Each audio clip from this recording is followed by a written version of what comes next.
Assalamualaikum teman-teman pecinta cerita seram. Salam sehat dan sukses selalu buat kalian. Masih bersama Kang Sarman di channel Kawan Horor. Malam ini saya akan membawakan sebuah kisah horor dari tulisannya Payung Hitam yang berjudul asli Warung Sembako Pojok Wetan. Baiklah, tanpa berlama-lama lagi, langsung saja kita simak ceritanya sama-sama. Silahkan posisikan rebahan kalian senyaman mungkin dan jangan pernah dengarkan cerita horor ini sendirian, karena terkadang mereka datang dan ikut mendengarkan. Nama aku Roro. Aku mau berbagi kisah pengalaman aku waktu dulu sekitar tahun 2003. Waktu itu aku masih sekolah SD, kelas 6 SD. Waktu itu umurku sekitar 11 tahun, dirawat sama ibuku seorang diri. Aku punya kakak perempuan, sudah menikah, yang akhirnya dibawa oleh suaminya ikut bekerja kontrak di luar kota. Jadi, aku di rumah hanya berdua dengan ibuku. Ibuku bekerja di sebuah toko, tapi nggak setiap hari kerjanya. Bapakku juga merantau ke kota besar, tapi masih di provinsi kami. Aku tinggal di salah satu desa di selatan Jawa Tengah, dekat dengan pantai. Di sana, rata-rata rumahnya berjauhan, dan jalan desa belum diaspal. Jadi, denah dari desaku ada jalan di tengahnya yang kira-kira masuk satu truk angkut garam. Dan setiap rumah pagarnya bukan beton, tapi pagar tanaman. Rata-rata rumahnya juga berjarak sekitar 40 meter dari pagar. Dan sekitar 70 meteran bahkan lebih ke rumah tetangga. Jadi di sana tetanggaku sedikit. Tapi kita saling mengenal dan anggap seperti keluarga sendiri. Di ujung barat desa ini ada pertigaan yang mana mengarah ke jalan kecil untuk keluar dari desaku ke jalan besar, dan ada jembatan untuk lewatin sungai kecil mengarah ke desa lainnya. Untuk menyeberang pun jembatannya kecil, hanya muat satu motor. Kalaupun berpapasan ya harus bergantian. Yang mana bentuk jalan pertigaan itu kalau ada orang awam yang lihat pasti dianggap jalan buntu, padahal enggak. Di sana, di rumah yang paling ujung dekat pertigaan, buka sebuah warung sembako yang gak terlalu besar, super lengkap yang dijual. Padahal warungnya juga gak besar dan sederhana saja. Bangunannya dari beton setengah kayu, yang atapnya cuma terbuat dari asbes. Dan letak warung ini mepet ke jalan, jadi rumah yang punya warungnya menjorok ke belakang. Tetanggaku yang buka warung tersebut namanya Bu Jah, dengan anak semata wayangnya yang jadi kembang desa di sini, namanya Mbak Tri. Mereka hidup berdua karena suaminya sudah meninggal waktu Mbak Tri masih kecil. Karena cuma mereka yang buka warung di desa kami, jadi seluruh warga kenal dengan Bu Jah dan Mbak Tri ini.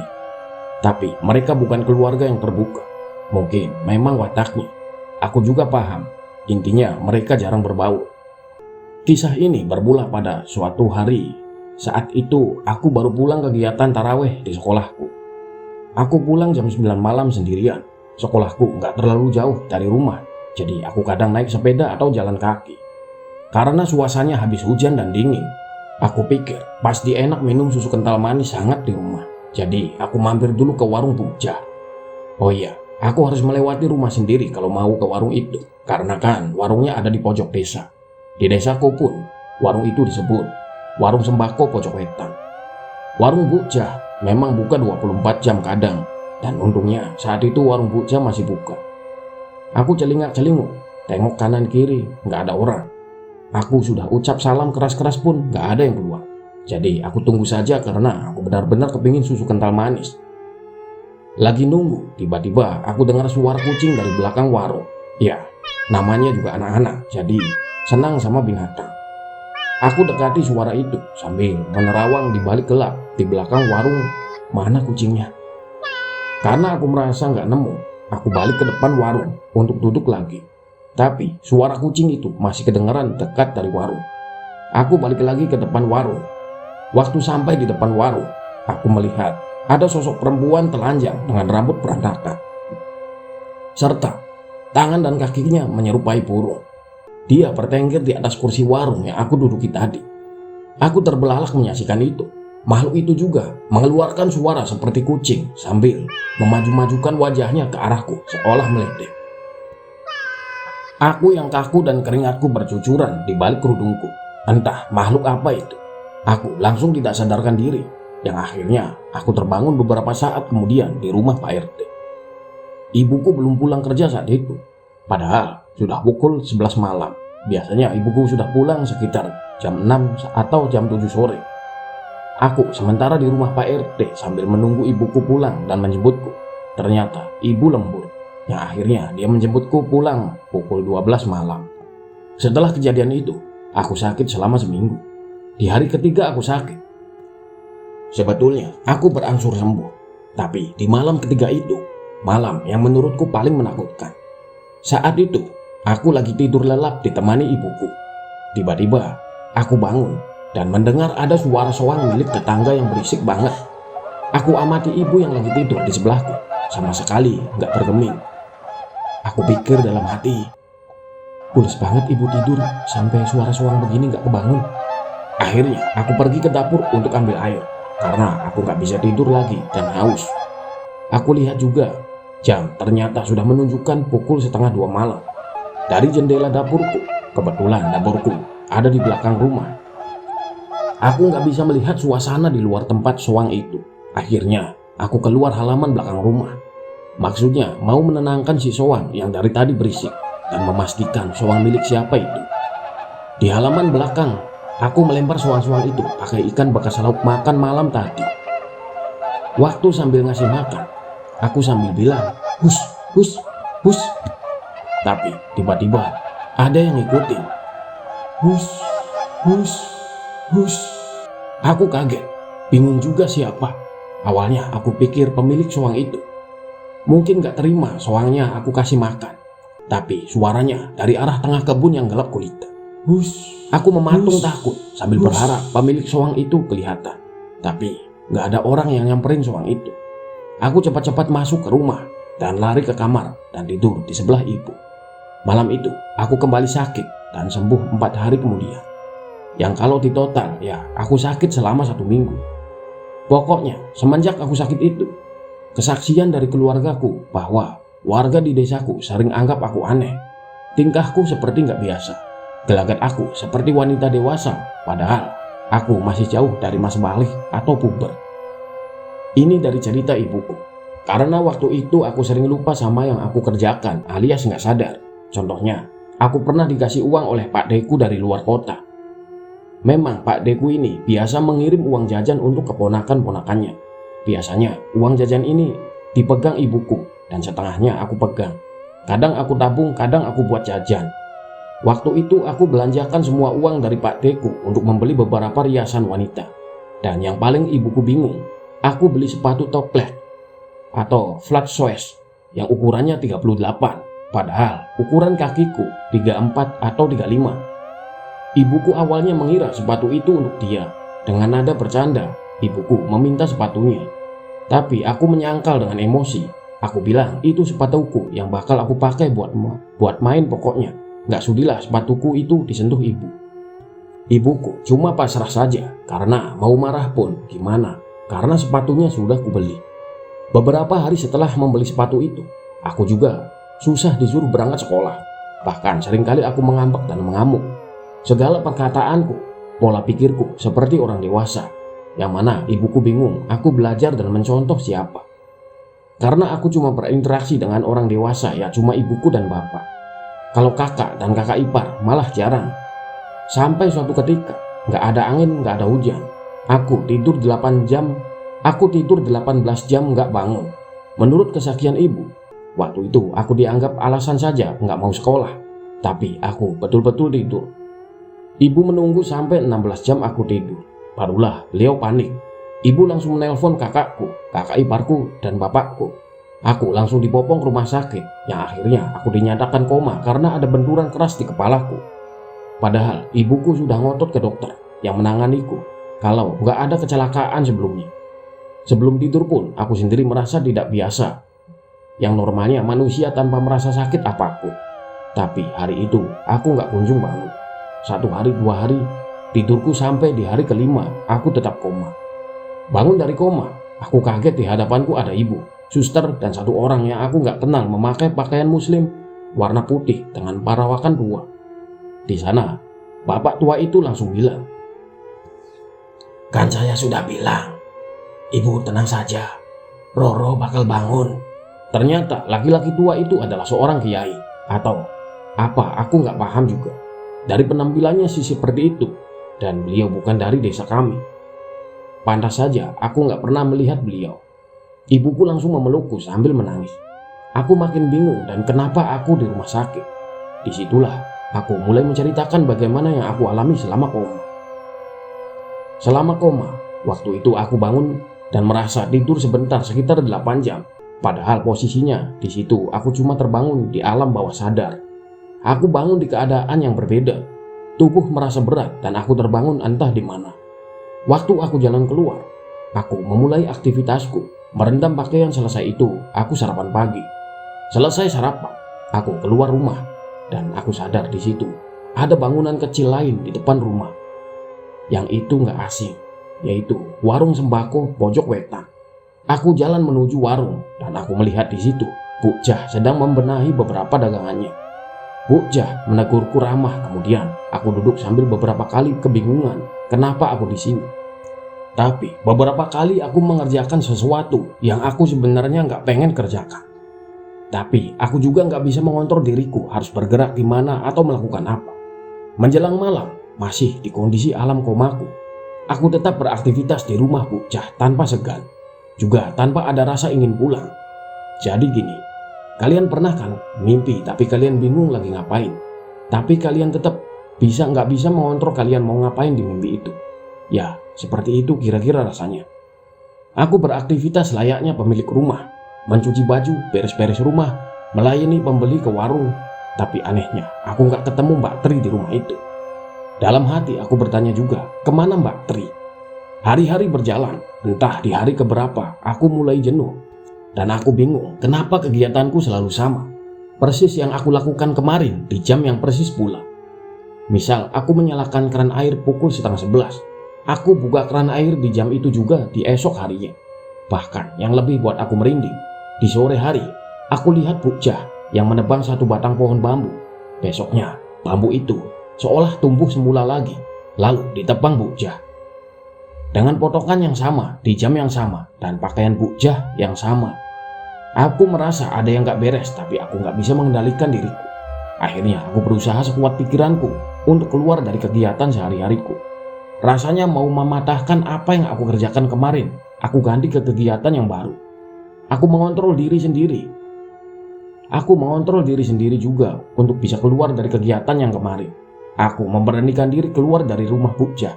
Dan aku lihat lingkungan yang gak seperti biasanya. Padahal di hari-hari sebelumnya, menurutku banyak orang yang bolak-balik ke warung. Tapi kemana perginya mereka semua? Suasana di desa sunyi seperti tidak berpenghuni. Aku juga mendengar berbagai suara aneh seperti hewan-hewan meraung dan suara orang-orang menangis di sekelilingku. Karena aku gak nyaman dan ketakutan, aku akhirnya balik lagi ke rumah Bu Jah. Saat itulah ada laki-laki muda yang menyambutku di ruang tamu. Tanpa aku kenal dan sangat asing perawakannya. Dia duduk di ruang tamu dan langsung aja makan semua jajanan pasar yang ada di meja. Perasa udah lama kenal. Tiba-tiba laki-laki itu memberiku sebuah bingkisan entah apa itu. Aku lihat juga Bu Jah yang sangat berterima kasih ke laki-laki itu. Kemudian laki-laki itu cipika-cipiki dengan Bu Jah sebelum keluar rumah dan pergi. Ada perasaan bahagia yang belum pernah aku rasakan ketika laki-laki itu ada di hadapanku dan juga bingung siapa laki-laki itu. Keesokan harinya dengan kegiatan yang sama seperti hari sebelumnya, tapi laki-laki itu tidak datang lagi. Tengah hari, tiba-tiba saja tubuhku merasakan lemas yang teramat sangat. Mataku berkunang-kunang, kemudian aku semakin jelas mendengar banyak suara tangisan dan lantunan doa. Aku nggak paham dari mana datangnya suara itu. Akhirnya aku jatuh pingsan. Dan di saat itu juga aku terbangun ke dunia yang nyata, bukan lagi di alam komaku. Seperti yang sudah aku jelaskan, aku bingung di sekitarku banyak orang. Setelah aku bangun, aku langsung dibawa pulang oleh keluargaku. Di rumah, aku seperti didoakan oleh bapak tua yang ada di rumah sakit tadi, sambil sesekali dipeluk ibu, bapak, kakak, dan kakak ipar. Aku merasa ikut sedih karena semua anggota keluargaku menangis. Aku paham dan gak paham apa yang telah terjadi. Yang aku paham, ada yang salah dengan diriku karena segalanya terasa aneh di tubuh ini. Setelah beres semua, akhirnya kiai itu pergi pamit dengan menitipkan kantung berisi biji-bijian dan rempah-rempah yang selalu harus aku bawa kemanapun, dan juga memberi secari kertas bertuliskan nomor telepon untuk menghubungi kiai itu kalau kedepannya ada masalah lagi. Di sini belum berakhir. Keanehannya aku alami. Aku merasa sering diamati entah dengan siapa, tapi bisa aku pastikan aku sedang sendirian. Dan yang membuktikannya itu selalu ada genangan air yang berbau amis, bau amis ikan, dan dikerumuni lalat. Awalnya aku melihat di sekolah, selesai pelajaran olahraga, aku berteduh di bawah pohon randu besar favorit murid-murid karena memang adem di situ. Di situ tercium bau amis ikan yang entah dari mana asalnya, dan baunya kadang datang kadang pergi. Aku lihat di sekeliling nggak ada sampah ikan atau genangan air sampah sama sekali. Yang akhirnya aku pindah ke kelas untuk sekalian bersiap ke pelajaran berikutnya. Tapi ternyata bau itu tetap mengikuti. Aku cari di mana sumbernya. Ternyata sekarang aku lihat ada genangan air di atas kursi kosong di seberang kursiku. Aku duduk di tengah, jadi kursi itu agak mepet dengan tembok.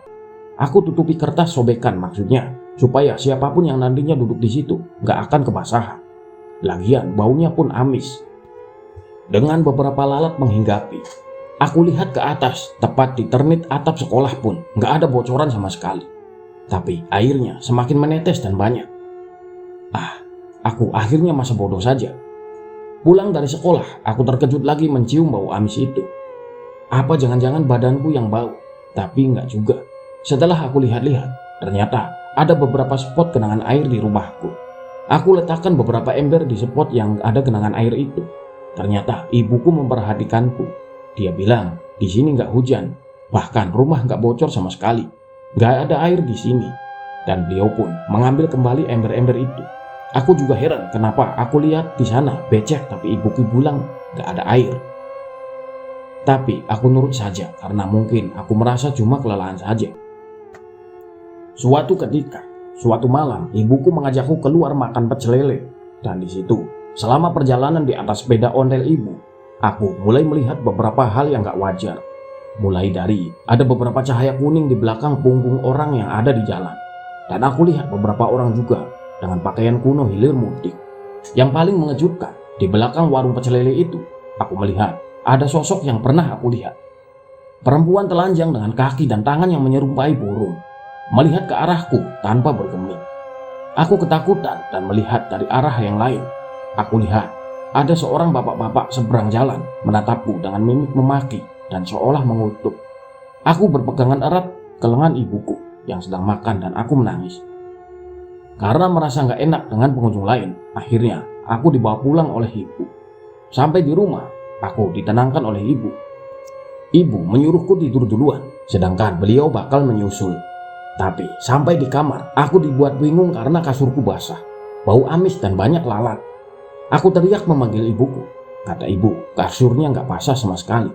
Bahkan beliau dengan santainya tiduran untuk membuktikan kasurnya gak basah. Aku semakin takut, dan karena melihat mimik ibuku yang panik, aku menangis dan gak mau melepaskan pelukan dari ibu. Akhirnya ibu memanggil Pak Kiai kemarin serta ayahku yang diminta pulang malam itu juga. Malam itu juga aku dirikuyah. Di tengah prosesi itu, Pak Kiai tiba-tiba berbicara pada tembok di belakangku. Kata Pak Kiai, "Dok, sebenarnya apa yang kamu mau sampaikan?" Baru mau aku jawab, tiba-tiba Pak Kiai itu bilang lagi, "Besok kami ke rumahmu. Sekarang pulang ya, adik ini mau istirahat." Lanjut Pak Kiai. Aku dan ibu terbelalak penasaran melihat Pak Kiai mengatakan itu. Tiba-tiba Pak Kiai itu meniup bagian belakang kepalaku dan mengusapnya. "Besok pagi kita ke rumah yang di pojok desa ini. Ibu kenalkan sama tuan rumahnya," kata Kiai itu. "Kenal Pak, besok saya antar, memang kenapa ya?" kata ibuku yang penasaran. Tapi Pak Kiai itu tidak menjawab dan pamit pulang pergi meninggalkan kita. Ibuku cuma diam dan mempersilahkan Pak Kiai itu pulang. Esok harinya kami datang ke warung Bu Ijah. Di sana terlihat Bu Ijah sendirian membaca beberapa nota di warung. "Assalamualaikum, kita boleh bertamu sebentar?" Izin Pak Kiai itu. Bu Jah mempersilahkan kami duduk dan mengobrol di ruang tamu. Aku kaget dan merinding. Aku gak pernah masuk ke rumah Bu Jah sebelumnya. Tapi hari ini aku melihat keseluruhan isi rumah yang sama persis dengan yang aku lihat saat aku singgahi saat koma. "Ibu punya anak gadis?" tanya Pak Kiai pada Bu Jah di tengah basa-basinya. "Punya, Pak," kata Bu Jah yang ekspresinya seolah tahu sesuatu. "Ibu sudah ikhlaskan kepergiannya?" tanya Pak Kiai itu. Bu Jah memandang kami melotot dengan mata yang berkaca-kaca. Aku sempat bingung. Lalu bapakku bertanya kepada Pak Kiai itu. "Mbak Tri maksudnya? Kan baik-baik saja, Pak," kata bapak. Di situ dalam suasana yang canggung, kenapa sefrontal itu pertanyaan Pak Kiai dan bapak? Ibu cuma diam sampai Bu Jah bicara sambil nada bicaranya terdengar bergetar. "Tri sudah 2 tahun lalu meninggal. Sakit. Dia nggak bilang sakit apa. Saya nggak punya biaya untuk mengadain pengajian dan mengubur di TPU, Pak," jelas Bu Jah yang perkataannya sulit dipercaya. "Bu Jah yakin nggak ada yang dia sembunyikan? Atau ibu belum ikhlas?" tanya Pak Kiai kepada Bu Jah. "Saya sudah ikhlas. Saya pun sudah lupa dengan Tri karena saya sibuk urus warung dan kebun, Pak," jelas Bu Jah. "Ibu tahu Tri hamil?" tanya Pak Kiai itu yang membuat bapakku kurang enak berada di situ. Pertanyaan semakin lama semakin intim dan rasanya menyakitkan. "Kok bapak bilang begitu?" tanya Bu Jah. Di situ dijelaskanlah dengan Pak Kiai bahwa waktu beliau menyusulku ke alam komaku, aku sudah melihat sosok perempuan muda dengan wajah penuh penyesalan, berdosa, dan ketakutan. Pak Kiai nggak bisa mendekati perempuan tersebut karena perempuan itu terlalu menganggap dirinya kotor. Perempuan itu tidak lain adalah Mbak Tri. Karena selama aku selesai koma, Pak Kiai ini kan memberiku sekantung biji-bijian dan rempah-rempah. Nah, di situ beliau juga masih memantau aku dan daerah sekitar. Yang ternyata setelah diamati, sebab akibat aku mengalami itu semua adalah arwah Mbak Tri. Awal mula kenapa aku bisa seperti ini, karena ada bakat yang ternyata diturunkan oleh buyutku kalau aku bisa melihat dunia gaib. Dan hal itu dimulai sejak aku lihat makhluk berkaki burung di depan warung Bu Jah. Dan sejak itulah sebetulnya banyak sekali makhluk-makhluk semacamnya mencoba hinggap di tubuhku. Alasannya karena aku masih murni polos dan belum berdosa. Tapi dari sekian banyak makhluk itu, yang berhasil menunggangi ragaku adalah Mbak Tri. Entah kenapa makhluk di sekitar alam Mbak Tri semacam iri karena cuma Mbak Tri yang bisa merasuki aku. Dan karena itu juga setelah aku koma, aku sering mendengar dan melihat hal-hal sulit dijelaskan dengan ilmiah. Bu Jah menangis mendengar kejadian ini karena beliau kembali mengingat anak sematawayangnya. Tapi bapak justru bertanya, "Lah, wong baru seminggu lalu Mbak Tri ada di warung loh, Pak," kata bapak kepada Pak Kiai. "Nanti besok kita tahlilan aja, Bu. Kita juga ke kuburannya Mbak Tri. Kita tancapkan lagi batu nisannya supaya Mbak Tri menerima kematiannya," ucap Pak Kiai itu kepada Bu Jah. Bu Jah setuju dan bilang ke seluruh warga untuk membantu menyiapkan acara tahlilan besok. Bapakku yang membantu Pak Kiai itu mengumumkan ke seluruh desa. Warga nampak terkejut dan gak percaya bahwa Mbak Tri sudah meninggal 2 tahun yang lalu. Karena selama ini Mbak Tri masih kelihatan sehat di sekitaran warungnya. Tapi memang Mbak Tri nampak pendiam. Jika ada orang yang menegur, Mbak Tri cuma mengangguk tersenyum. Waktu di warung pun, Mbak Tri cuma diam saja seolah sibuk membenahi dagangan, tanpa pernah ada interaksi dengan warga. Esok harinya, waktu acara tahlilan digelar, Bu Jah kembali dihujani pertanyaan oleh warga dan Pak Kiai, supaya mengaku apa yang sebetulnya terjadi. Dan Pak Kiai juga berniat untuk mengatasi kematian Mbak Tri yang masih misterius itu. Karena bapakku memohon juga pada Pak Kiai itu supaya aku bisa hidup tenang. "Tri sakit, Pak. Saya yang merawat. Sebelum meninggal, dia mengurung diri selalu. Lemas. Badannya tiba-tiba kurus banget.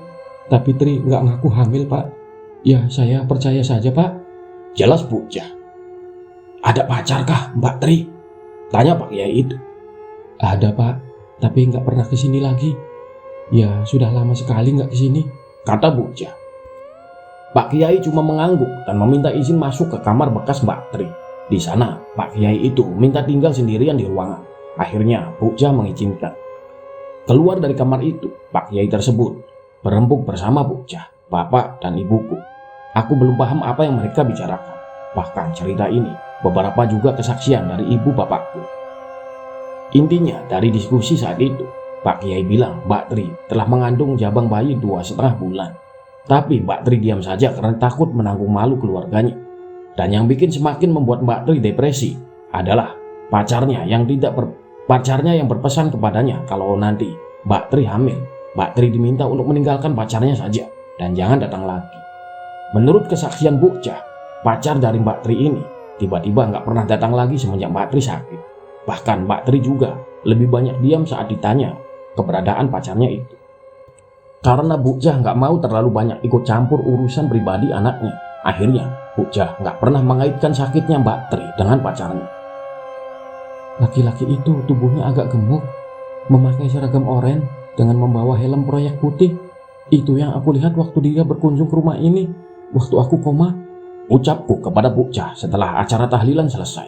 Bukja pun cuma terbelalak melihatku, seolah apa yang aku katakan tadi betul ciri-cirinya. Jadi Bukja sebetulnya nggak tahu anaknya ternyata hamil. Pacarnya menghilang begitu saja pas Mbak Tri sakit-sakitan. Dan gak lama dari sakit itu, Mbak Tri meninggal tanpa Bukja memberitahu warga desa kalau Mbak Tri meninggal.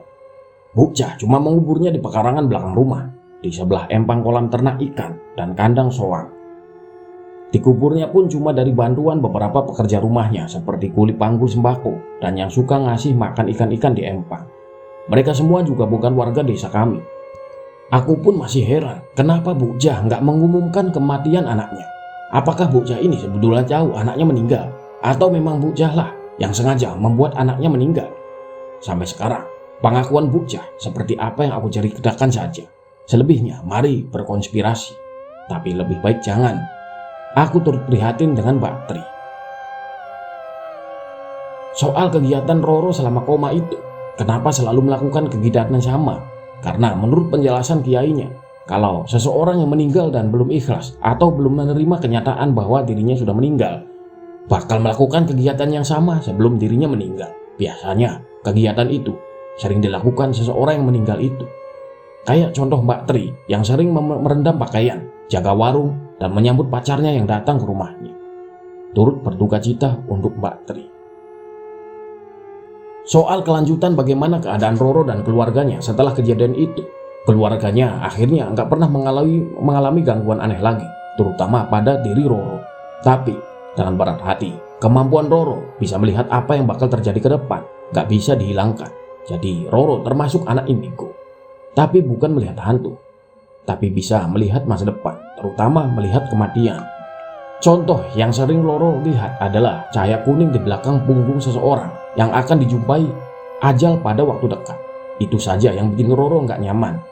Selebihnya, Roro sudah dewasa dan sudah terbiasa. Sekarang Roro hidup ya biasa-biasa saja dengan keluarganya. Tapi tetap kejadian itu nggak akan pernah dilupakan dengan keluarganya. Soal warung sembako itu juga sudah dijual ke tangan orang lain. Karena Bukja sudah meninggal 4 tahun lalu karena sakit.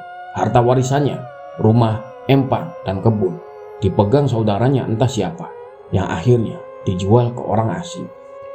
Iya, selesai teman-teman. Kisah yang lumayan horor dan pilu ya teman-teman. Horornya dapat ya walaupun sedikit, tapi lebih ke misteriusnya sih kalau menurut saya. Tapi sepertinya ada yang masih mengganjal nih tentang Bukja. Kenapa dia tidak mengumumkan kematian Mbak Tri dengan beralasan tidak ada biaya untuk mengurus pemakaman ke TPU dan untuk tahlilan? Apakah itu masuk akal dengan Bukja yang backgroundnya punya warung sembako, kebun, dan empang ikan? Apakah sebenarnya Bukja tahu kalau Mbak Tri ini hamil? Lalu si Mbak Tri sengaja dikurung di dalam kamar karena Bukja nggak mau menanggung malu. Lalu kemudian Mbak Tri sakit dan meninggal. Banyak spekulasi yang tentunya akan menghasilkan kemungkinan-kemungkinan yang belum tentu itu benar. Baiklah, itu saja kisah malam ini. Semoga dapat menghibur dan terutama dapat diambil pelajarannya. Kita ambil baiknya dan buang buruknya. Kang Sarman mohon maaf ya teman-teman kalau ada banyak salah kata dan ucapan saat membawakan cerita ini. Semoga kita semua selalu dimudahkan dalam urusan rezeki, diberi kesehatan, dan selalu diberi perlindungan oleh Allah Subhanahu wa Ta'ala. Amin. Sampai jumpa esok hari di jam yang sama dengan cerita menarik lainnya. Akhir kata, wassalamualaikum warahmatullahi wabarakatuh. Salam kawan horor.